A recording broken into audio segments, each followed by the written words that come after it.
All right, ladies and gentlemen, thank you so much for joining us today. This is going to be the first webinar, and all of you are the teachers and the educationists from different countries, different departments. And I would like to welcome all of you, especially our key speakers, those who are here with us today, and would like to share their experiences and the procedure for the webinar. First of all, good evening from Beijing, good afternoon and good morning as well from different countries. In US is a morning time, in UK there is an afternoon time, and here is in Beijing is good evening, of course. So wherever you are, I hope you're all safe, and thank you so much for joining us today. So the format of the webinar is that we have the first 4 key speakers, and each key speaker is going to talk about around 10 minutes each about their certain topics. And after that, we have around 15 to 20 minutes, or let's see how many participants can ask questions from our speakers or from myself either. And the purpose of this webinar is just to share our ideas. We are all from the teaching community. We're all from the different sectors, different teaching subjects, different levels from the elementary side, middle high school side, or the university college side, for example. And the point is that because of this pandemic, starting from November 2019, started from China, and even China is the first country to overcome this problem. But still, because the pandemic is all around the world, and we are still in the process of, right from the beginning, stop the actual classes. But in China, by the grace of God, we started classes on site gradually. Most of the schools in different cities and provinces, even in Beijing, we already started classes. So we'll start officially now. My name is Dr. Sajid, and I'm working with Canadian International School of Beijing. I'm here in Beijing for 16 years, and at Canadian School, this is my 8th year. I'm in the profession of the teaching and education department more than 23 years. I worked as in different international schools in Beijing also, and I'm also teaching at Tsinghua University as a visiting faculty.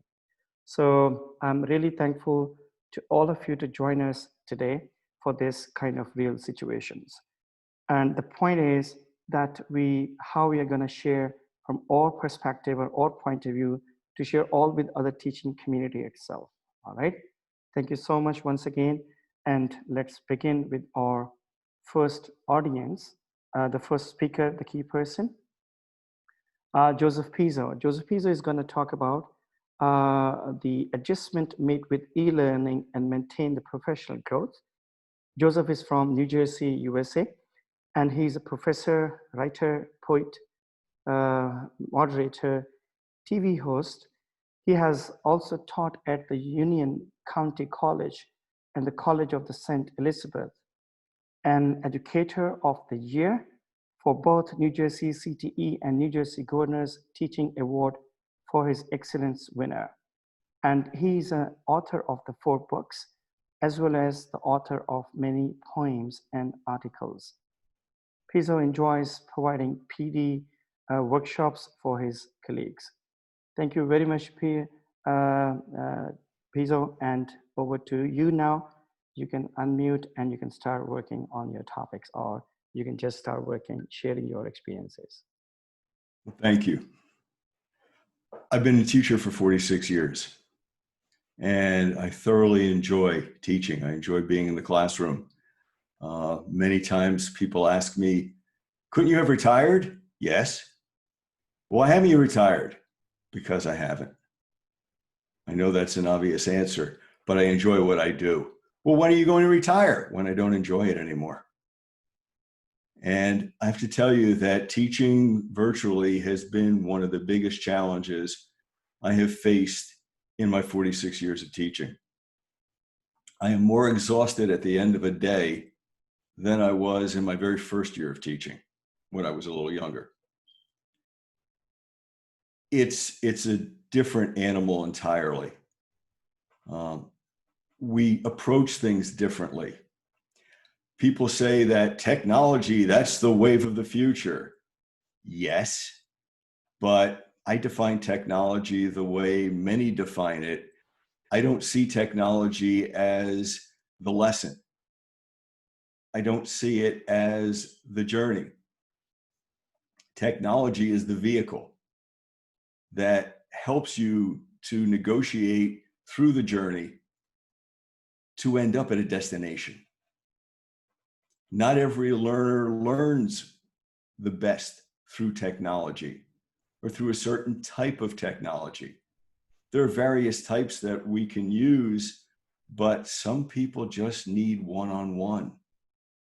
I think one of the most terrible things that can come out of this entire pandemic is the belief that we don't need teachers anymore. We don't need classrooms anymore, because if we do that, we erase the entire social aspect of learning. And the social aspect is what makes us human. Once we remove the social aspect, we remove that which makes us human. And that's so wrong.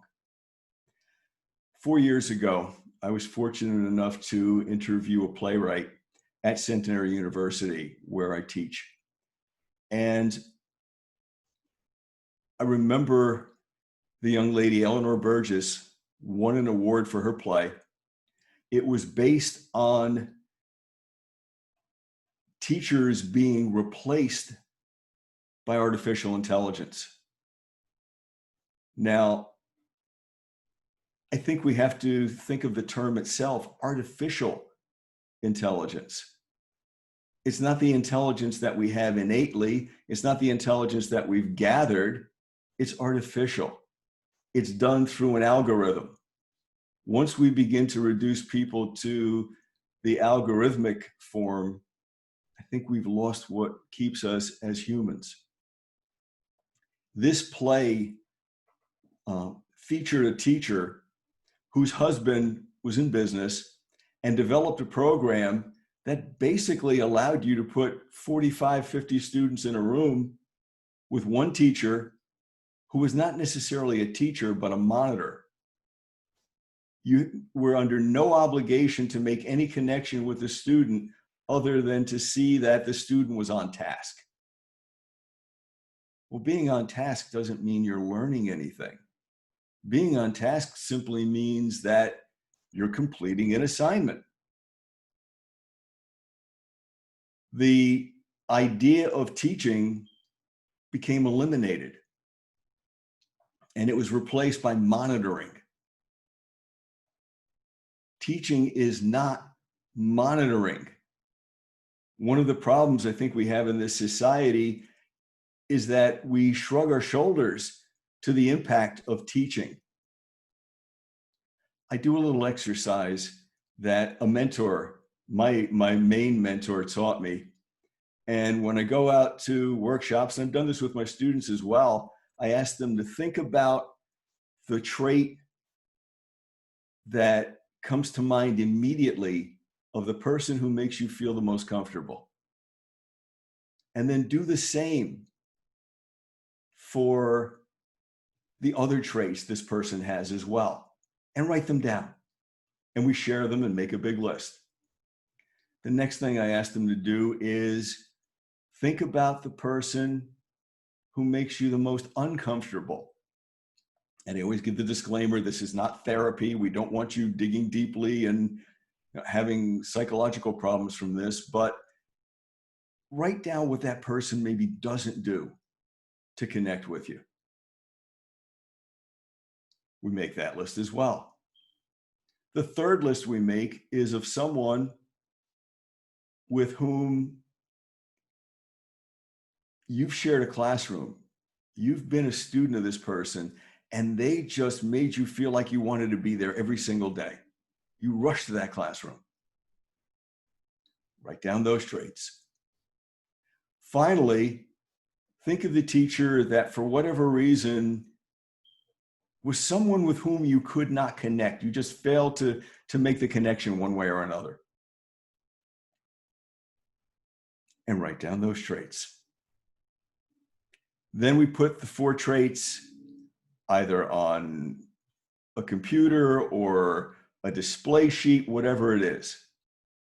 And when we look at the traits, and I'm sure you can realize this already, the listing of the traits of the person who makes you feel the most comfortable and the person who makes you feel rewarded, relaxed, are the same as those of that teacher who made you feel those ways. The list of the person who made you feel the most uncomfortable is very similar, if not the same, as those of that teacher who made you feel the same way. What that tells me is teaching is a personal, and I can't emphasize it enough, personal, with people type of activity. It allows us to make our connections. I have so many students that I'm still in touch with. And the reason is we found ways to connect. And sometimes it was walking by and seeing a student sitting there and just doodling, and my saying, that looks pretty good. What's that? What gave you the idea to draw that? And found out that this person liked to draw, or found out that this person had an interest in something. I think that's the key. That's what teachers do. We discount the impact that education. Without teachers, no profession exists. Parents, guardians, those who raise children, and teachers have a great impact. It irritates me when I hear the phrase, those that can do, those that can't teach, because that was not the original phrase. That phrase has been misspoken for as long as I can remember, and I'm sure way before that. The phrase was actually coined by, well, I guess he wasn't really as well known as maybe some others. Someone named, if I get the name right, Aristotle.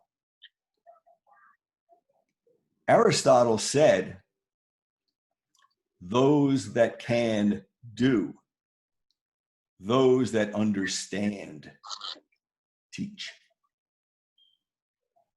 There's a big difference there. We're not the profession for testing. We're not the profession to create data. Artificial intelligence can do that. Artificial intelligence can write a poem in the style of fill in the name of the author. But what artificial intelligence can't do is tell you the reason it wrote the poem. It can't tell you the significance behind the poem. It can't reach out and comfort someone unless it's by formula. Life is not a formula. And people should not be reduced to numbers. That is important, but it's important for consideration, not for construction. Thank you. Thank you so much, Joseph. It's really nice. These are nice points that you have raised. And I totally understand. I totally agree with you that the digital technology is one of the aspects that we are talking about, the future of the teaching in life, and how the kids, they are helping and learning in this kind of a special situation of the pandemic all around the world and all around the cities and countries itself. But this is to some extent really, really a great and unique opportunity, not only for us as a teachers or as an educationists, even for the kids also to learn some new ideas. Thank you so much for your wonderful talks about it. Thank you so much. You're welcome. All right, without wasting your time, we are gonna move to the next speaker. The next speaker is Sophia Neng, and she's gonna talk about e-learning strategies and challenges for elementary students. Sophia is a project manager in Beijing News of Media Literacy Educational Program, affiliated with Primary Schools of Communication University of China. She received her bachelor's degree in English education in Dalian Foreign Language University, and she is passionate about education. Thank you so much, Sophia, for joining us today. And now the floor is for you. Okay, hi, this is Sophia. I'm currently working in the Beijing News with a special focus on the education industry. And I'm also responsible for the management of media education project in for primary school students in Beijing. So over the past 4 months since Wuhan lockdown, there were about like 200 million primary and secondary school students attending the online learning courses at the same time, which is unprecedented in the world educational history. So for today's topic, I would touch on the e-learning policy that the Chinese government is heavily pushing during the COVID-19 pandemic, rather than sharing the personal teachers' e-learning strategies, because the National Ministry of the Education has played an important role in the development of the entire online learning program. An overview of the big picture will help you better understand the challenges faced by the school teachers and students as well, who's and how challenges are being solved. So I will share my PPT.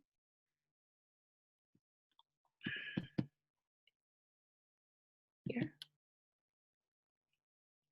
Can you hear the screen, my PPT? Yeah, it's okay. Okay, so for today's topic, this is the timeline that shows how central government is deploying the e-learning policies. Wuhan lockdown on January 23rd after pandemic outbreak. On 29th, the Chinese Ministry of Education issued a policy called class suspended, but learning continued. The ministry announced that it would coordinate efforts at all levels to provide a range and diverse online courses, resources covering all areas. After that, in response to the new policy, almost all of the private online learning institutions were desperate to provide free resources to the students around the country. Some of them even try to teach new lessons ahead of academic schedule. But since it was still in winter break, the chaos later was stopped by the Ministry of Education, requiring that all the schools cannot teach new lessons ahead of the schedule. So what students should learn? This is a big challenge. On February 17th, Ministry of Education officially announced that the new semester got delayed, and the 2 digital learning platforms were launched.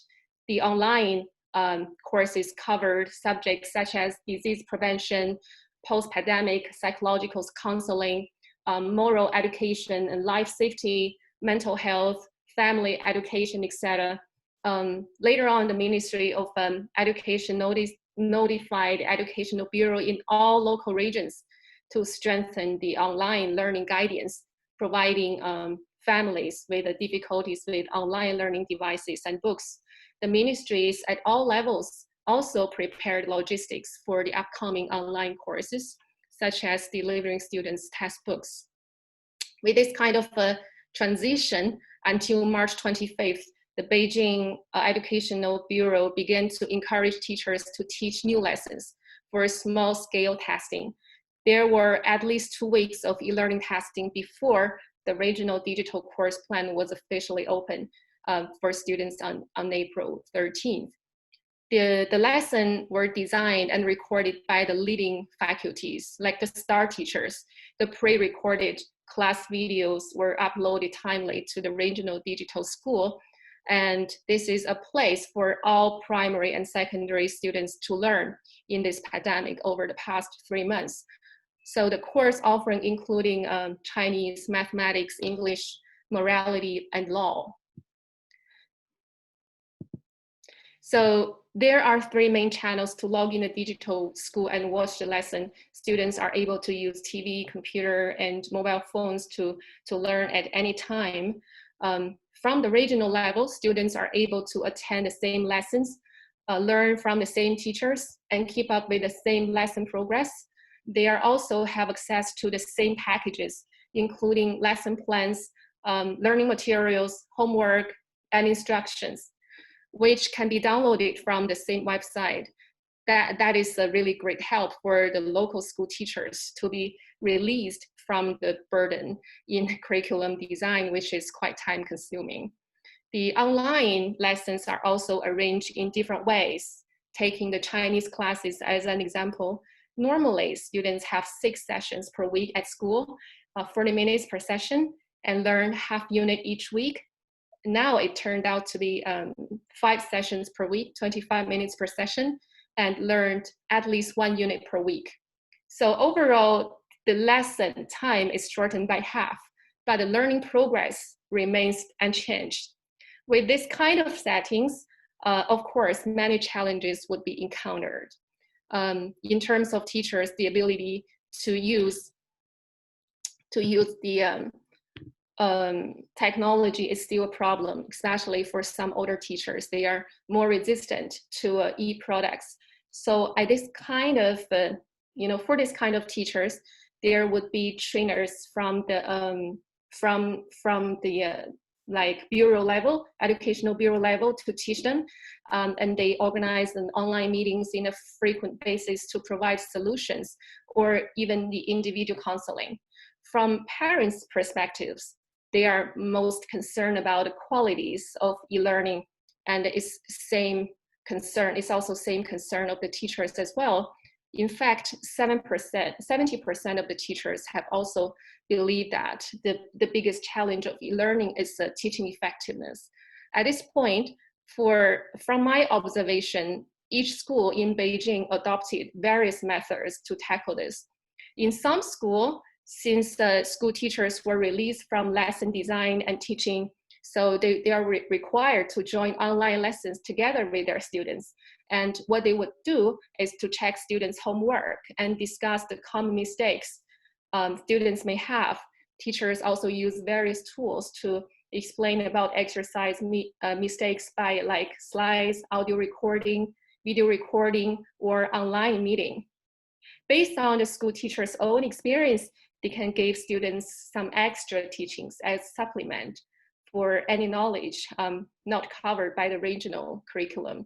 So after the school teachers also add some additional exercises. For example, there are 3 questions in the regional lesson packages, and the school teachers would give 2 additional questions. Besides that, school teachers also provide students with some related website resources and micro videos, which is quite convenient for a student to learn. Another challenge is that students are not interested in e-learning. There are lack of concentration to the recorded lessons, and they would habitually, play video games at the same time. Therefore, the length of the regional lesson is shortened to 25 minutes, and there are at most 4 sessions in one day. Since the record lesson are generally not interactive, the students will be easily bored. Survey from the school teachers also shows that 50% of the teachers choose to answer questions by themselves, and 40% of teachers tend to use random roll call, and they are lack of interaction methods. Rather than that, many public schools use online course to carry out group activities or student competitions, such as online sports, games, food festivals, concert, photo shows, calligraphy shows, or like some other like group activities to motivate the students. And it's more popular that both parents and students can join together. So here's my observations about how e-learning policies influence the local teachers and students in China during pandemic period. Back to Dr. Sajid. Thank you so much, Sophia. So Yeah, stop. please stop sharing screen. Thank you so much. It was really nice presentation, it was really nice topics, the discussion that you have shared with your points.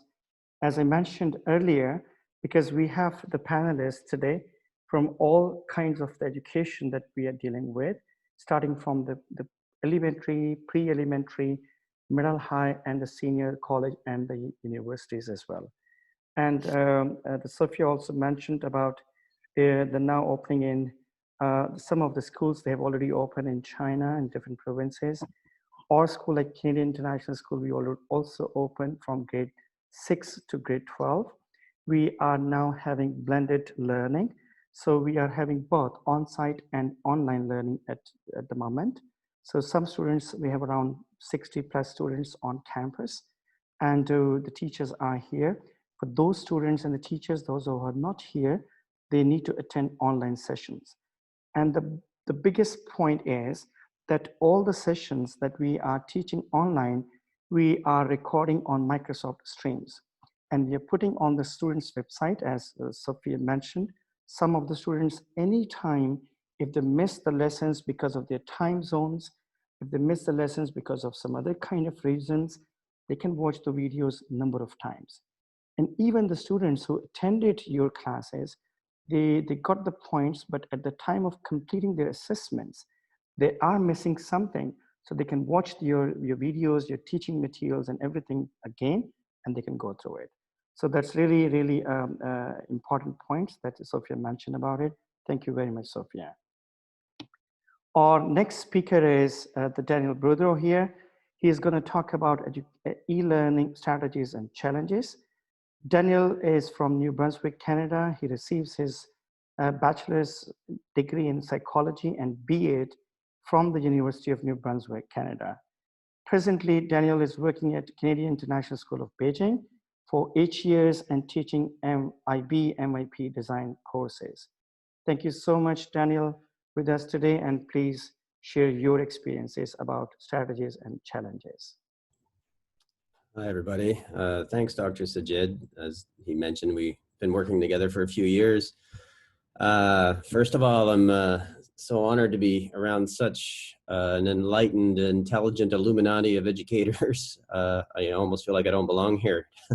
I'm still pretty wet under the ears. I've been doing this for about 8 years now and still making lots of mistakes and learning from them.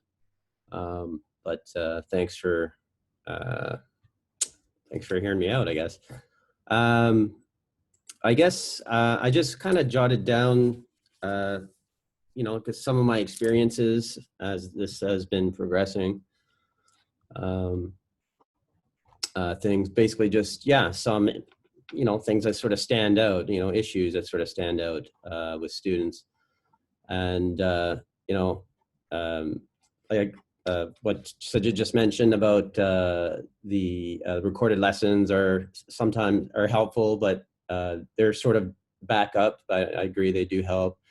And I agree with Mr. Pizzo about his humanistic approach. I mean, I really agree with that as well. So I kind of tend to have a sort of sort of a guidance counselor type observation approach to with a lot of my students, building relationships and so forth. So I'm just gonna kind of read a little bit here. Having known all my students for the last couple of years, it was interesting to see the academic performance generally reflected their performance in regular school settings. The high achievers are achieving highly. There's people sort of all over the spectrum, and the ones that generally don't produce a lot of results sort of continued that, but it made that obviously much more challenging. So us being there as teachers, even though it's just like this, is pretty important for them to just see your face and be able to talk with you and communicate with you. And I mean, that's something. My kids are in grade 7 and 8.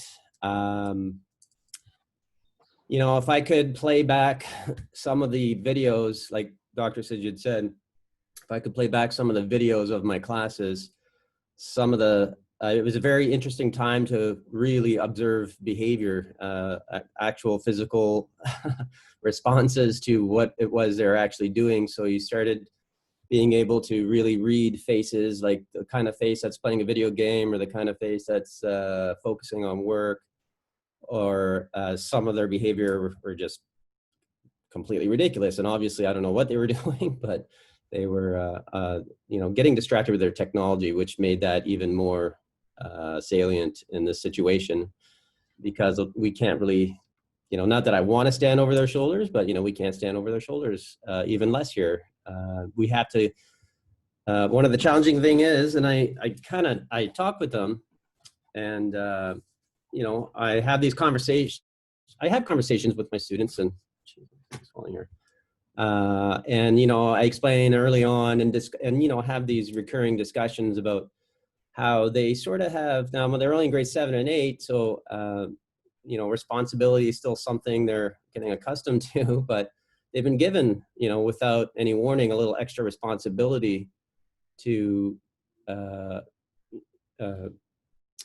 conduct themselves in a way that will benefit them academically, right? They've been given the opportunity to do the right thing, more responsibility on their shoulders. And, you know, I share with them that, you know, using your time, I just kind of be real with them, you know, about like the results that they would get based on their, you know, how much work they put in. And, right. So some students flourish independently. Also, I have Wi-Fi internet problems, like as we were kind of experiencing that today as well. That's kind of a big thing. Another thing I notice is attendance can be very sporadic and poor, and you can't really, it's hard to really make them accountable for anything because you're just not really around them. You can't really, you know, set, you know, try to adjust their behavior. They're at home, you know, you can't give them a detention or, you know, like do some sort of thing like that. So them just being at home sort of gives them sort of that feeling of, well, I'm at home, I can kind of sort of do what I want. I'm not going to be held responsible for anything. I'm here and you're there. So, you know, it's, you know, so that makes that difficult as well. But again, like attendance, sometimes it's 10, 15, 20 minutes late. Sometimes some students, you know, show up halfway through class. And really the only thing you can do, and, you know, the best tool, you know, is really just strong communication. Again, I mean, I know it's redundant, but with the parents, and I've been communicating more with parents throughout these months now than I ever have. Like we've really been communicating a lot, and there are some students that obviously that were more difficult, and of course I've been spending more time with them, and that's always proved to be pretty successful when, you know, having a good relationship with the parents and the parents being involved and making them more involved if you can, you know, because they're very busy too, of course. So, you know, I couldn't do this, you know, like get through to some of these students without the parents, regardless of whether we're doing this online or in a school environment.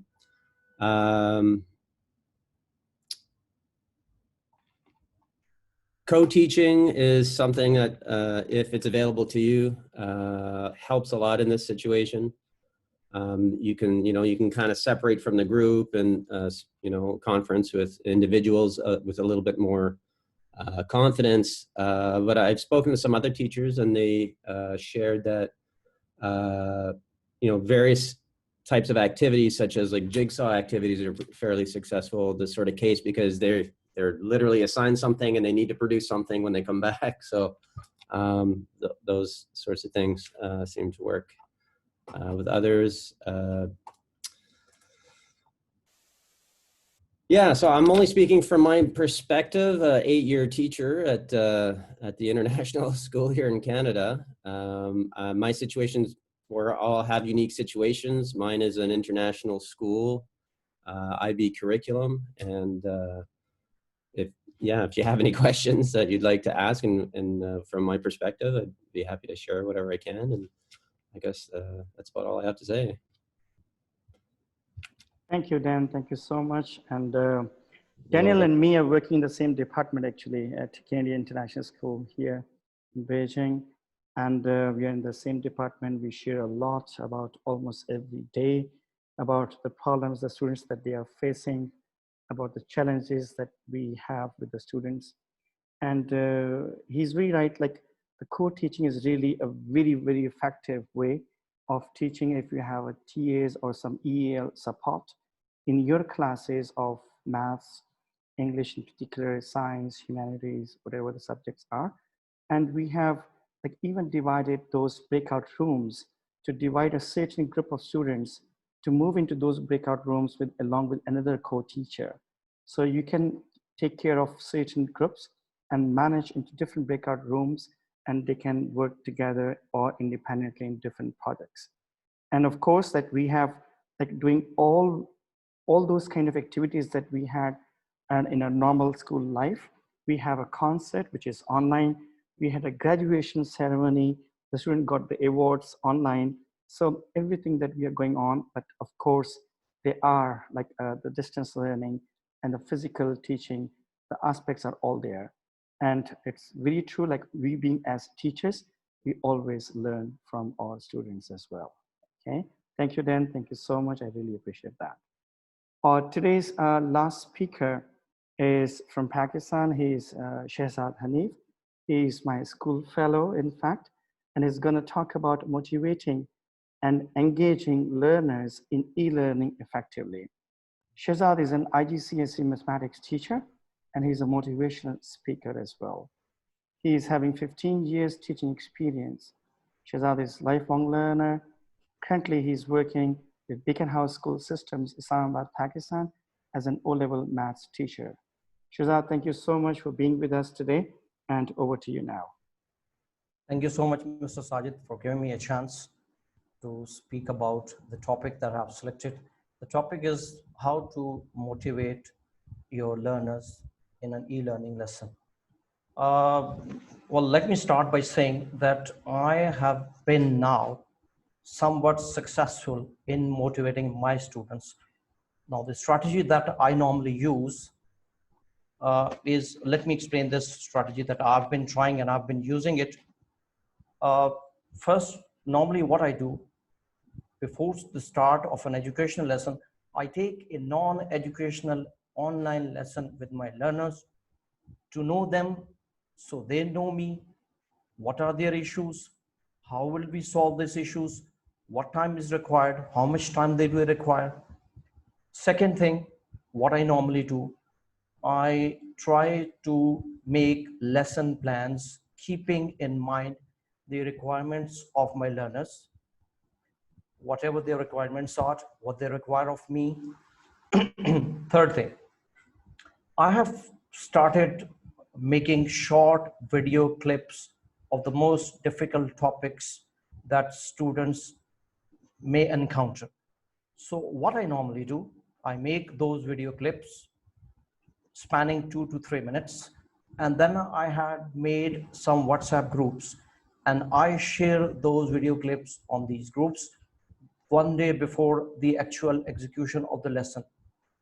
And then on the next day, when I'm trying to have those lessons with my students, e-learner students, 50% of my students, they send me messages that very well done. We have already got the idea of this topic, and now you can send us some extra sheets of that. So normally when the lesson starts, students do not have any, like educational point of view, any issues. Second thing, I have divided my class into 3 groups. One, I call this Group A, Group B, and Group C. Group A is meant for above average, Group B is meant for average, and Group C is meant for below average. Now, normally what happens, I make 3 sheets, different sheets for these groups. Group A will have a different sheet, Group B will have a different sheet, and Group C will have a different sheet. Second thing, now this Google Classroom has provided us a best opportunity of giving them homework assignments. Normally we use Google Classroom and sending them homework, then they send it back to me and then I correct them. But there are some instances where students do not show up in an e-learning class. So what is the solution to that? So what I have found out, for instance, if there are 5 students, they are not showing up in the class, and 2 of them, they are simply saying, sir, we can't join your class because the internet is not stable, it's not working properly. Unfortunately, in Pakistan, we have power failure. The electricity is not there all the time. So we understand these things. So I do not penalize my students. I do not penalize. I give them chance. I give them extra time. I give them another lesson and ask them if they do not have enough time, they can continue their work later on. They can send it to me either through WhatsApp or either through Google Classroom. One more thing.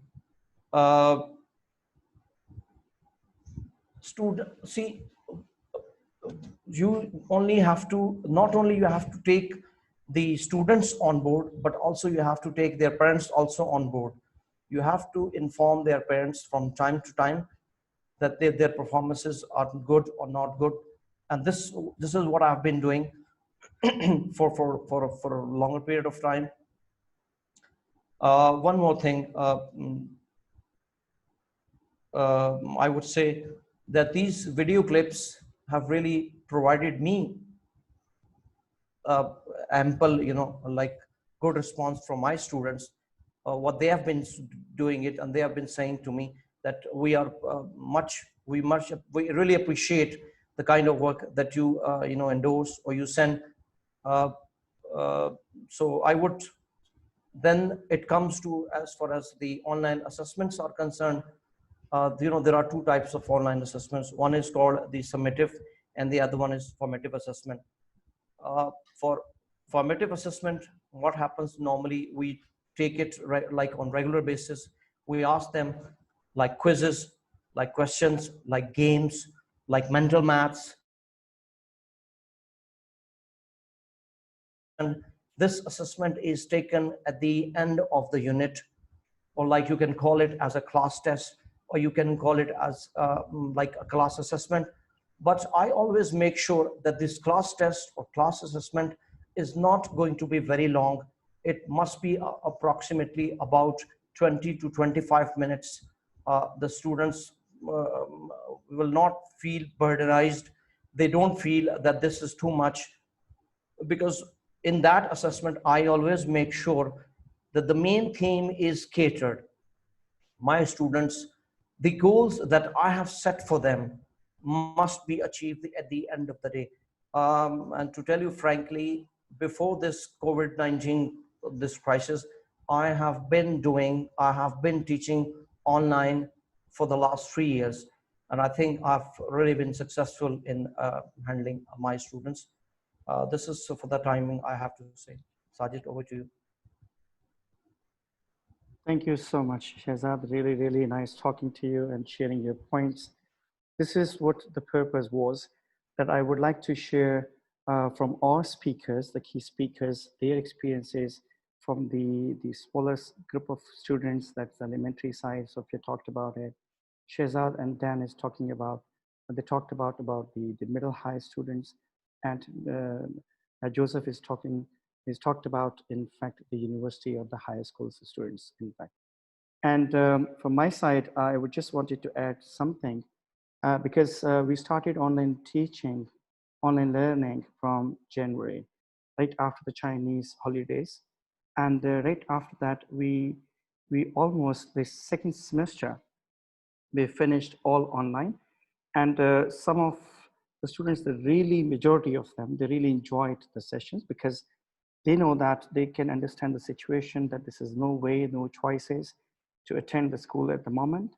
The parents can do accept those things, but we modified some kind of the units in all these kind of subjects where specifically we need a practical approach, like in terms of like completing the work into the labs or the workshops that we have in the schools, like science labs or the other labs of design labs, for example. So we designed those units for those students in a way that they can do the similar kind of work at home. I know some of the science teachers, they did small kind of experiments to their classes from grade 6 to 10 to do those kind of experiments at home, which they have the materials and which are easily available at home, for example, like detergents, like soda, for example, and eating soda and all this kind of stuff. Similarly, I encourage my students to design a laptop cover for their own laptops by using the recycled material that they have at home. I remember they use the cardboards, they use the jackets and fabrics, they use bubble papers to put it inside the layers to make it waterproof. And I can't imagine, I have got the pictures of that. I didn't get it physical, of course. And some of the students, they do the painting on the front and the back side. They do all these kind of sketches. They do lots of research that how those, the recycled material could be used in order to design certain products. So it was really, really challenging for some students also. But on the other side, those students' population, they learned a lot. This is what the purpose is. I ask my students to put the green screen. It's very easy to put the green paper of bed sheets back on the wall, and they just need to create some documentaries. And it was really awesome to use green screen while creating a CNN style or BBC style documentary. That's really a great idea. And when I got the feedback in terms of evaluation, what they have learned from these units, that was really awesome comments that the student gave it to me. So I must say that it was challenges, of course. There was a big challenge for the technologies, but in the meantime, we being as educators, we do different kind of strategies. We use different kind of methodologies to tackle with our kids, with our students, to deal with these kind of situations. So that was really, really appreciate. Thank you so much for all of your four speakers. In fact, in particular, Mr. Joseph, Mr. Shehzad, Sophia, and Dan. And now the floor is open for the participants. I really appreciate the participants, the patience. They listen a lot for all of us. Now the floor is open for the questions. There is a question from Mr. Altaf. He's in UK at the moment. He's a very good friend of mine. He was here in Beijing before. His question is, how are you guys carrying out summative assessments for the end of the term reports? Biggest challenge is authenticity of the work. Is their own work or not? Yes, it's a very important question. Anyone would like to share their answer about it? He's mostly talking about the summative assessments, yes. Joseph, you need to unmute first. There yes, we go. Yep, Okay. With summative assessment, we need to be very careful that we don't design an assignment where it's just something that can be picked off online. Mm-hmm. I did an assessment of poetry this year. I start the year off with poetry, use a lot of poetry throughout. And I've started in the little bit of time that I've had since we've been home to post a podcast called A Spot of Poetry, because I needed something to make me feel good. So I've researched poets and then given the background of the poet and read the poem itself. And I designed a lesson for my students, and I gave them what I had done and said, okay, now this is for you to do. This is not something that you can go and just pull offline. And my middle school students loved it. They featured poets that they read. They featured poets that they enjoy. And I asked them to give the background, to read the poem, and then tell why they thought this poem is important. What's the significance of it? And that, to me, gave them a continuation of what we usually do. So we stayed within the parameters of our normal routine while also letting them have a voice. That voice is critical. When there's no voice, I think then you start getting things just lifted or checklisted rather than created. Definitely. Thank you, Joseph. Thank you so much. And in order to add this answer for Mr. Altaf, I would like to add something, because these days we have grade 11 IB first year exams, which is a school exams, final exams for grade 11. And what we are doing is, I wanted to share my experience. What we designed the questions in a presentation form in a PowerPoint, and we share the questions on Zoom with the students. And then there's another TA along with the teacher. We are not the invigilator for our own subject. There would be some other teacher who is gonna invigilate that exam. Yesterday, my subject's exam being invigilated by other teacher and along with one TA. So teacher who is invigilator share the Zoom and the PPT, that's the questions only, with along with few instructions to the students. And we need to give them the remote access to the students to scroll up and down the questions, right? And then the invigilator is also connecting with the same student with WeChat or any kind of a video conference. And they need to put the camera on a way so that the invigilator as well as the TA can see the table, the entire table of the students that they are attempting the question on paper, not on computer. And right after, if it is a 2 hours exam, right after the 2-hour exam, as soon as the student finished, they have only 5 minutes to take the picture of those questions, send it back to the teacher or invigilator, and invigilator send those pictures, means the answer scripts, to the actual subject teacher to mark. And the important thing is, how can we deal with the students' academic honesty? This is what the way is. We teach our students and IB learners profile how to deal with academic honesty. Academic honesty is really important in IGCSE as well as specifically in the IB learners profile.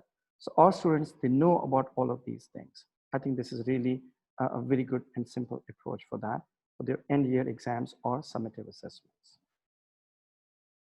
There is another question, how can we motivate parents? Anyone would like to answer? I can address that because I've had the range that I've dealt with. I've dealt with the parent who is in a panic that their child's not finishing the work. And I spend maybe a day or two just going through reassurances that, yes, these are trying times. Remember, your child's 12 or 13 years old. And we need to address that accordingly. There are a lot of distractions. I don't use the legal term, but I constantly think of the term an attractive nuisance, where in the law, if something attracts you to address it and maybe causes you harm, well, it's something that may have been prevented, but kids are also being kids. And sometimes in order to get out of an assignment, they may play a little bit less honestly with the truth. And so as long as the assignment is finished and we've all learned that timelines are indeed important, I think that's the case. To be right, but to drive a student away serves us far less than to find a way to say, okay, whatever the problem was, let's get to a practical solution. And when we get to that practical solution, let's make sure that we're working together rather than separately. I had a student with problems with his laptop. Well, there's no way I can check that. These are school issued Chromebooks. So I referred him to the technology people and said, okay, deal with the tech teachers because they're the ones who are going to have to help you. This is out of my range of expertise. So indeed, if you're not telling the truth, you're going to be embarrassed. Student was telling the truth. So there's no problem. We solved it without a confrontation. I think that's the key. No one wins in a confrontation. There are losers, but no winners.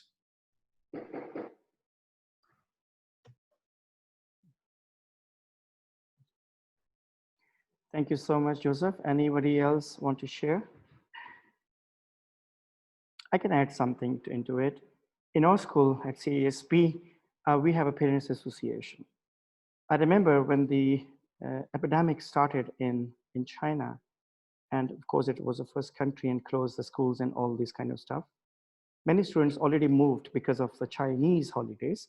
They moved back to their home countries in European and UK and other countries as well. And as soon as after the holidays, when we started online teaching, at that time, the rest of the world was okay. And they started schooling in those countries. But very soon after a few months, the same pandemic spread all around the world, and even the schools around the world all closed. So it's a global issue. The parents nowadays here in our school and all around, they can understand the situations. But on the other side, I totally understand in specifically like in the private school sector, where the parents, they're paying a very heavy amount of fee. They need to ask, of course, there is no substitute for the physical one-on-one face-to-face teaching at all, but they can understand on this situation, they cannot stop teaching at all. We even didn't delay even a single day that we have. We had made a calendar at the beginning of the last year of this academic year. So we exactly following each and every events, not only the classes. So the parents are to some extent, they're very much motivated. And we had even a parent-teacher conferences, the parent-teacher meetings about the performances of the students. And the parents were totally agree with that kind of situation. And majority of them, almost 70 to 80%, they agreed the way that we are teaching in a way of helping their kids in order to achieve some of their academic goals. All right, there's another question from Mr. Imran. He's in London also. He's also a very good friend of mine. How can we group together in one meeting students with different learning abilities? Yes, please. If we have a group of students having different mixed ability groups, how can we meet them together in one online session? Dan, I think you deal with this kind of situation.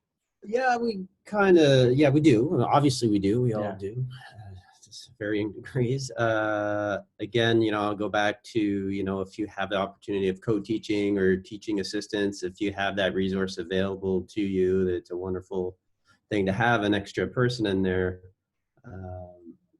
taking care of the needs,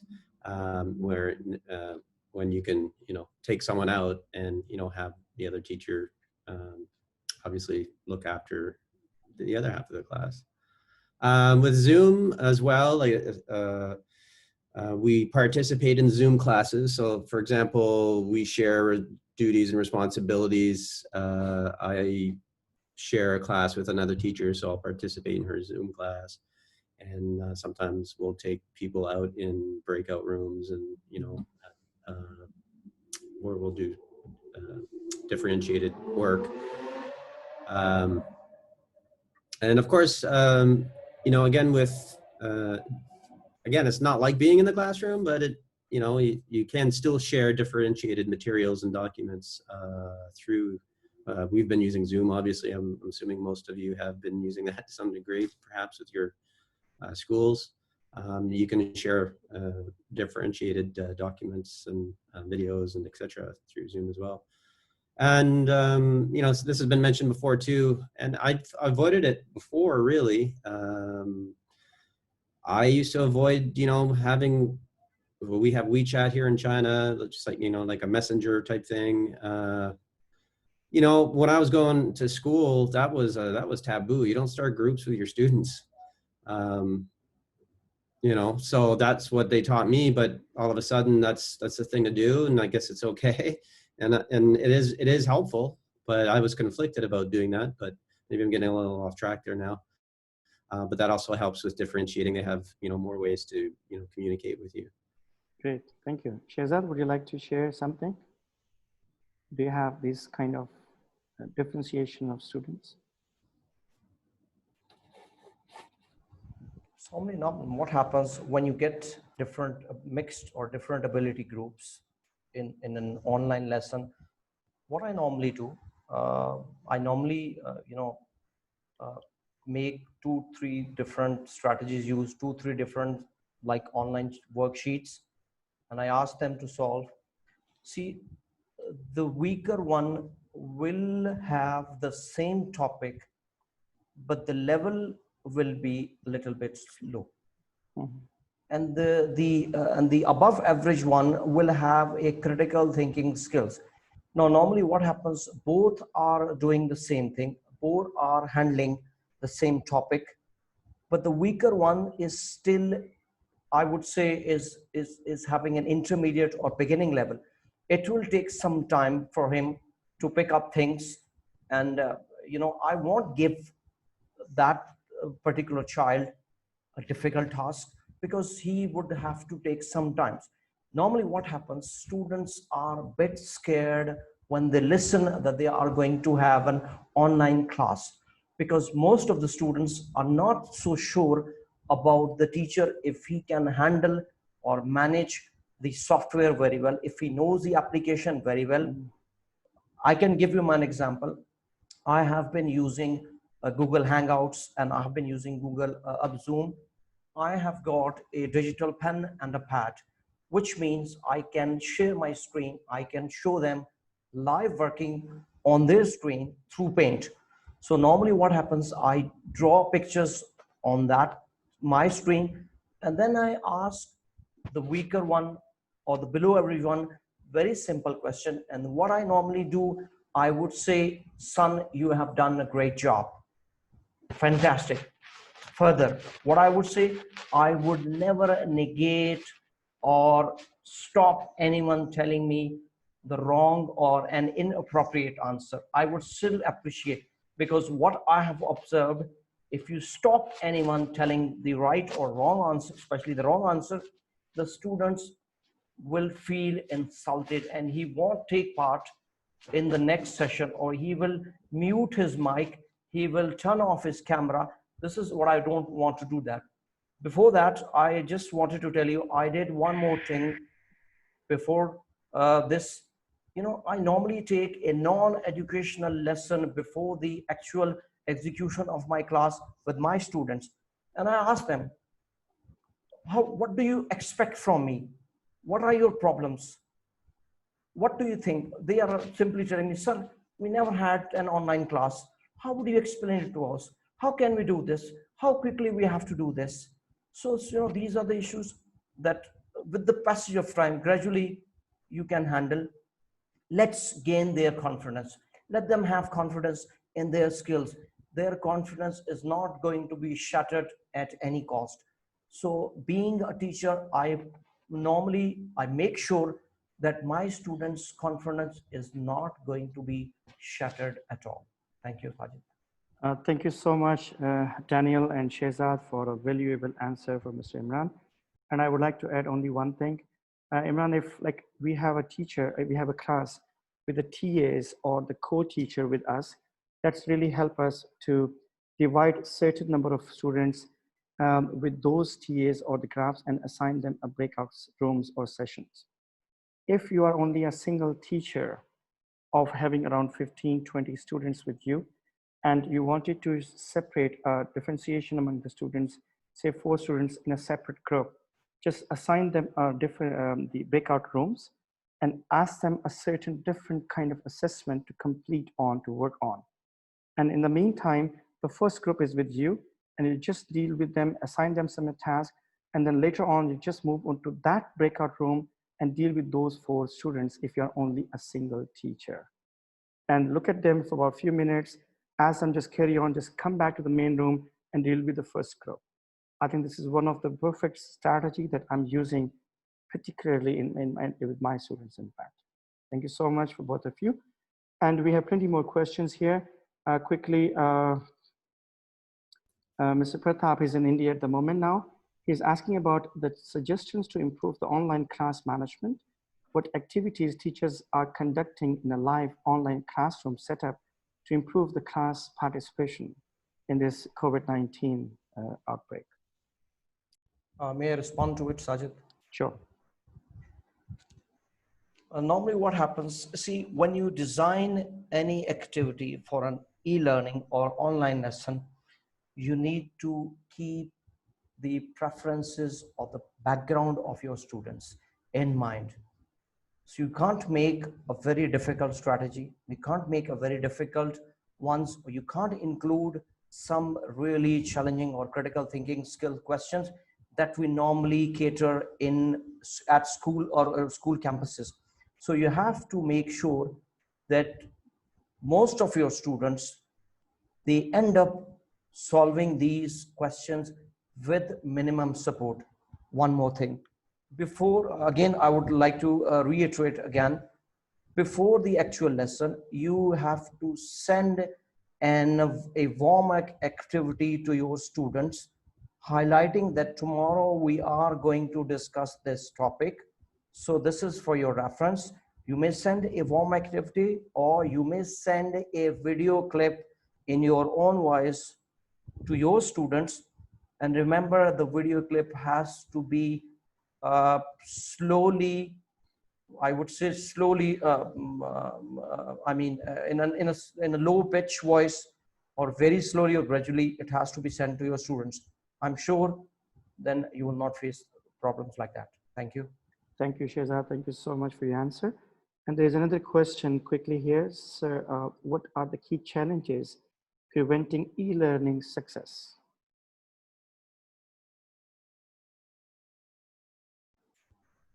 So I guess, may I answer again? Sure. I think the biggest hurdle that we face in Pakistan is the poor internet connection. Power failure. We do not have electricity. Sometimes we do not have. Thirdly, the students, you see, I would say, not having proper laptops, not having a proper, on mobile phones, you cannot have a detailed class. So I think for me, these points are very valid. If they do not have these issues, then the class will go smooth. Absolutely, I totally agree with that. And even like in other countries where we don't have these kind of problems that you've mentioned, the biggest problem there is technological and technical issues. The students in different regions, they have the internet, because the speed that we have here might not be the speed that you have at your own end, of course. So when we ask some students to open up their videos, they said we cannot open because of the internet connection. It takes a lot of bits to transfer. And also, like sometimes, which I face the challenge, the biggest one, some students, they log in, and because I need to take attendance, like a normal attendance, and they just go away and doing some other kind of work. So what we can do is we just need to try to engage our students, each and every one in the class. I just ask, okay, Shehzad, are you here with me? I can't see you. So if I didn't get any answer, it means the student is not listening, you is not here at the moment. It's not with you. Otherwise, I ask them to open the videos. If they cannot open the video, we have to interact continuously with them within the minutes or so, ask questions with those students who didn't open the videos. So in that way, you can identify whether the students are listening, are paying attention to you or not. All right. Okay, we have a few more questions. How can we divide students in a group on Zoom and 40 minutes class? It's a question from Huawei. I don't know what's the name here. I think in different countries, in China before it was 40 minutes by default, but in different countries now it's open and you have unlimited access if you're using a standard package. If you buy for this, it's a $15 per month, I guess. And you have like unlimited account. But for China, I know this is now unlimited and is no more 40 minutes requirements. I don't know which country you are talking about. Maybe still they have a restriction of 40 minutes. Does anyone has a restriction for 40 minutes still now in some countries? I don't think so. But I heard in China, they have banned because of certain reasons or without VPN, they might not use. But I think Sophia installed the Zoom today on her computer. So Sophia, are you using Zoom without VPN or with VPN? I'm using Zoom with VPN, especially about a new one. Okay, because there are some restrictions, we need to update it and upgrade it, and they have a certain security issues. So anyway, that depends. All right. So another question is, many people are illiterate about IT. Yeah, that's also a biggest challenge. How to use online apps for online classes here in Pakistan. And we do have some restrictions here in Pakistan because I know some people like we have a teacher from all around the world, and some of the teachers, they came from different countries and even from Canada, because we don't have books here. We have a digital books. Every student must use their own MacBook Pro, and everything is online. We are using Moodle, Management, and everything. But if the teacher is not fully equipped with these kind of IT-based technologies, using smart boards, using digital devices, and using the latest gadgets, how we're using Kahoot and other kind of stuff is really awesome. The students love these things. But in order to cope up with these kind of latest teaching methodologies, we being as teachers, we need to learn these things first. And if a teacher don't have these kind of knowledge, I think this is the requirement now, and this is the requirement in the future. We must need to update ourselves. There's so many things, as I mentioned earlier, sometimes I don't know something in IT. My student knows it, I learn from my students. It's no harm to ask from your students that how to do these kind of things. It's very simple, it's very easy.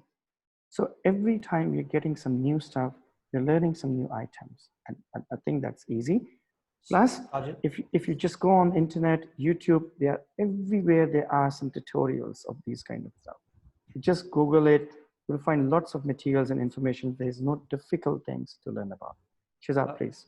Sajid, one more thing I just would like to mention here. 3 years back, I was teaching one of my students on Skype, Mhm. and suddenly, the net got disconnected and we had some issues. And then the students called me on WhatsApp and said, "Sir, do you know we can have this class on Google Hangouts?" And I was shocked and stunned. And I asked him, how could that it be happening? I have no idea whatsoever. So, my students taught me how to take class on Google Hangouts 3 years ago. So this is quite Yeah. amazing. That's right. Thank you. Mips asking the 40 minutes restrictions in Pakistan. I know in Pakistan, there is no restriction for 40 minutes from Zoom side. I have a call with my friends and with all my other people. We talked about more than 2 hours. There's absolutely no restriction. If they impose the restrictions now, that's a different thing. But previously, there's no restriction of 40 minutes. Shehzad, can you please highlight? Sajid, I think as far as Zoom is concerned, can you hear me? Yes, yes. Okay. As far as Zoom is concerned, when we started in April, different teachers, they opted because we were told to use either Google Meeting or use Google Hangouts.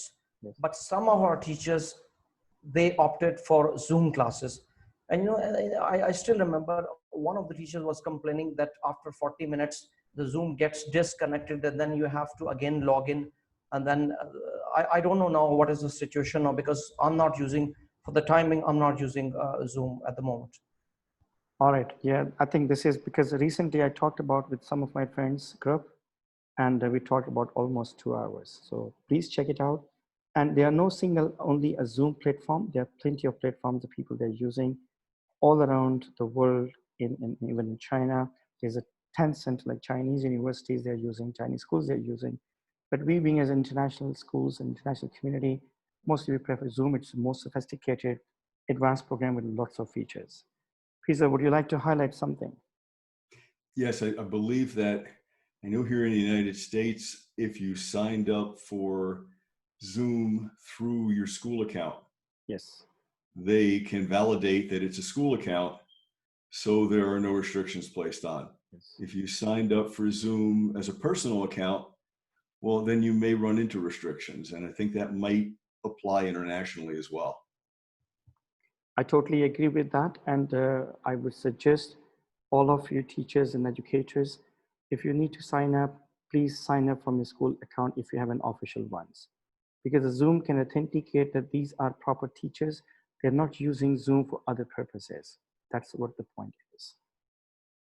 All right, and there's one more question here. Did the course cover the contents you were expecting?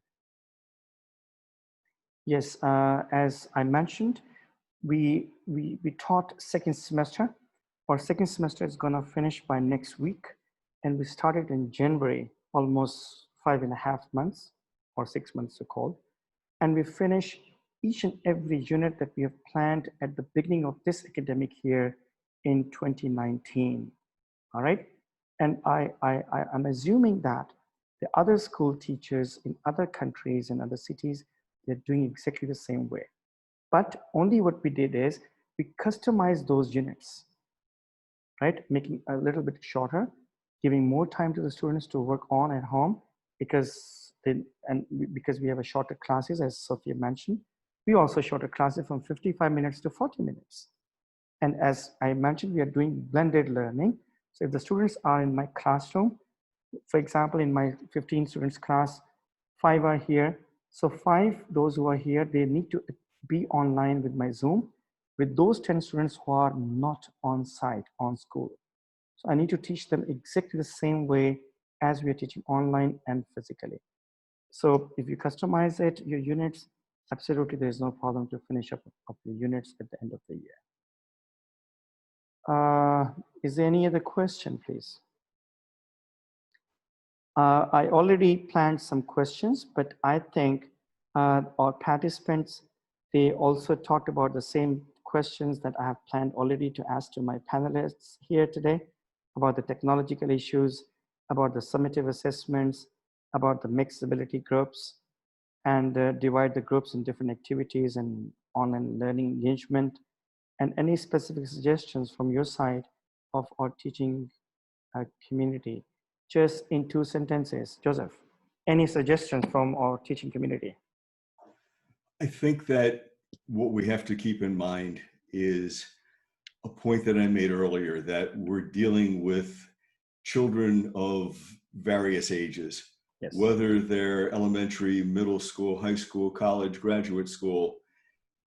A student is a student, and the process of learning is something that can be very fragile unless there's an assurance that exploring is rewarded, that there'll be someone to help to troubleshoot if there's a problem. And you mentioned the technology before. I think that's a wonderful way to bring students in. At the beginning of every one of my classes, I ask, both in the middle school and at the college level, who's the technology person in here? Who knows technology well?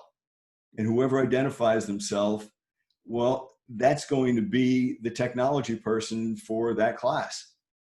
And if that person can't solve it, 3 other people will invariably come up, and I'll say, okay, are you comfortable with helping out? And then I ask the first person, are you comfortable in getting help? So let's kind of work this out together. So it's a collaboration. And I think as long as we view learning as a collaborative process, that's the key to everything, that we can work together rather than work despite of. That's absolutely right. Thank you so much, Joseph. Shehzad, please, would you like to suggest something for teaching community? Yes, what Mr. Joseph said, collaborative working is inevitably required. I totally agree with what he has said. So I think collaborative working is inevitably required. I totally agree. Thank you. Sophia. I think overall this pandemic is also a good chance for us to explore the e-learning conditions in China. So I believe that the combination of online and offline learning would be suitable for most of students, and it's not a best way to only rely on any of them. For like some children are introvert and they are okay with the online learning for a long time. Some of them are extrovert and they need more communications face-to-face with the teachers in order to learn. So different technologies to different patterns of classes and different technologies to different students. So yeah, a combination is the best way, or I still prefer face-to-face with my kids, you know, with my students, and I miss them. Thank you very much, Sophia. And Daniel sent me the message on my personal WeChat that he's busy, he has to go somewhere, so he's out of the list now. And from my side, I think it's a great time. It's a very challenging time, in fact, for being as parents, teachers, school administrators, or specifically, in particular, that's for the students. But this is the time that we need to overcome. This is a time that we need to learn together. As we know that teaching is a kind of a process of a triangulation. We as teachers, students, and the parents, along with the school admin teams, the institutions teams that are working, they need to ask us to do certain kind of things. But this is we need to decide that how we can overcome these problems. This is that we need to give them our best and imparting our best knowledge among our students. We cannot say, okay, this is the work, you just go on, close your video, just go on, I'm gonna sleep. No, we cannot, because this is our responsibility. We being as teachers are the role models. We being as teachers are the communicators and the managers, and we are preparing our students for tomorrow. For this, I say thank you so much, everybody, especially our key speakers, Mr. Joseph, Mr. Shehzad, and Ms. Sophia, Mr. Daniel is not here. And also I would like to really appreciate and thank you for our guests, the participants, those who are here with us tonight. And thanks you so much for your patience to listen us a lot. And I hope you enjoyed this session. It was our first webinar regarding this topic. Maybe in future, we have planned to conduct more about different topics. So hope to join us again, and bye for now. Thank you so much once again. Bye. Thank you.